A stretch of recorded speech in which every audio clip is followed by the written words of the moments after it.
which moves the hand of God. Something in Siswati, and I hadn't the foggiest idea what I was talking about. The pastor didn't think that anybody would be willing to go down there. There's no electricity, no light. You know, that's my favorite part. It's the songs that I've learned here, you know. Hey, that is definitely my favorite.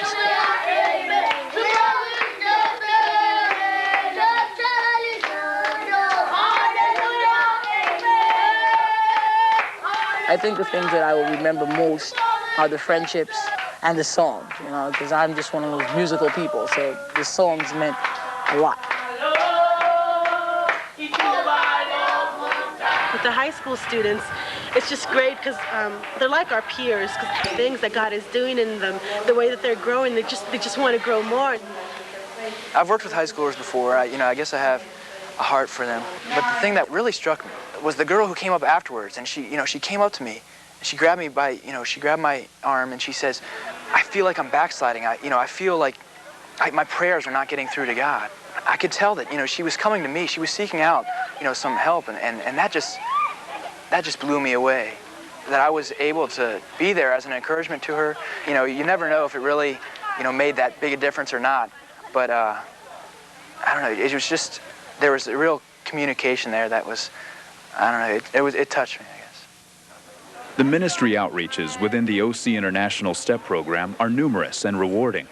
But the prime objective is to train nationals to disciple their own nations for Christ. I would say the key advantage of those go and they live with the national family, they experience the culture as, say, here in Swaziland, as a Swazi would experience the culture.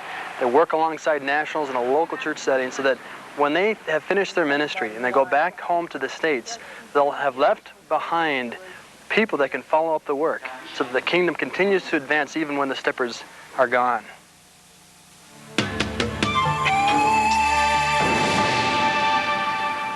They had known after 5 weeks of ministry, we would have a rest and see some of Africa's attractions, and that is lions and tigers and bears, oh my.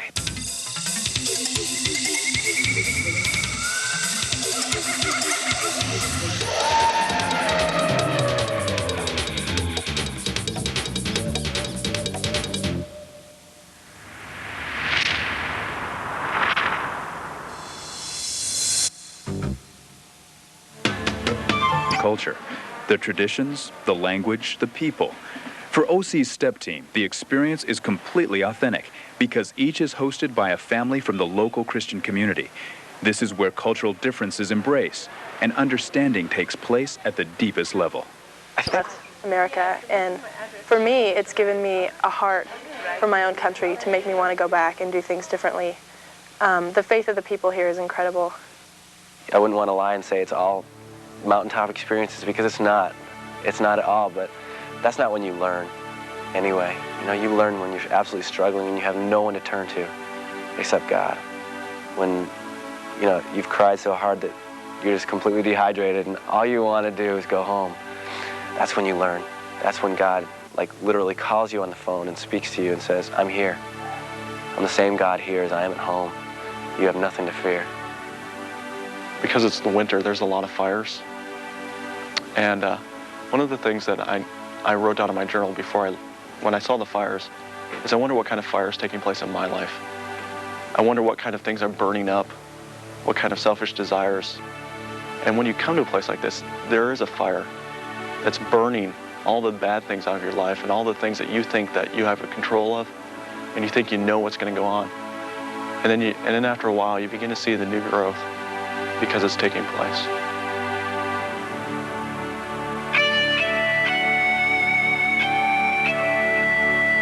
Like to say? I got my glasses. What does Kevin mean to you? Oh, he's great. He's great? Why? He's great. He's nice. Why do you like him? Yeah. Why? He's nice. He's a nice brother? Yeah. What about your other brother? He's nice too, except he wakes me up and he gives me a lot of Charlie voices. That's right. Yeah, this is...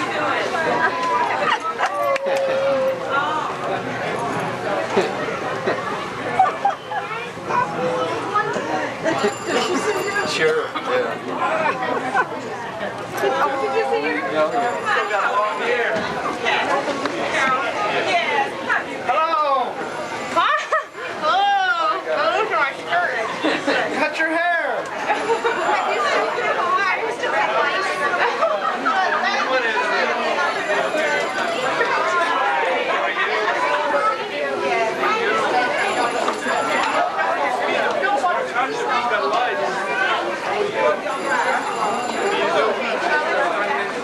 This tall man. What's up?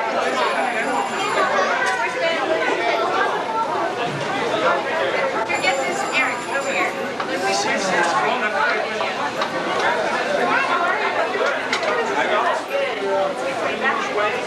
I guess, I don't know. Sounds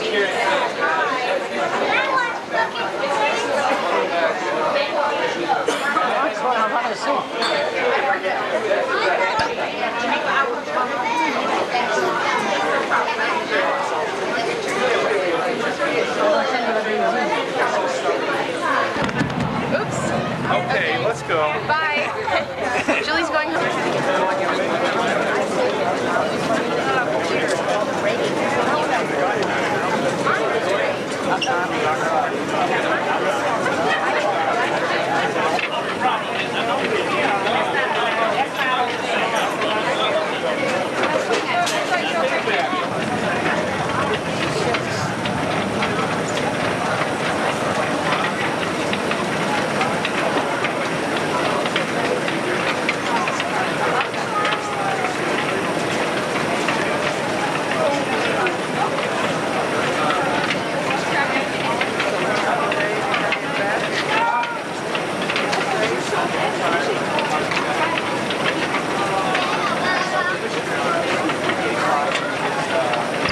raise their hands to accept the Lord, and they say a prayer.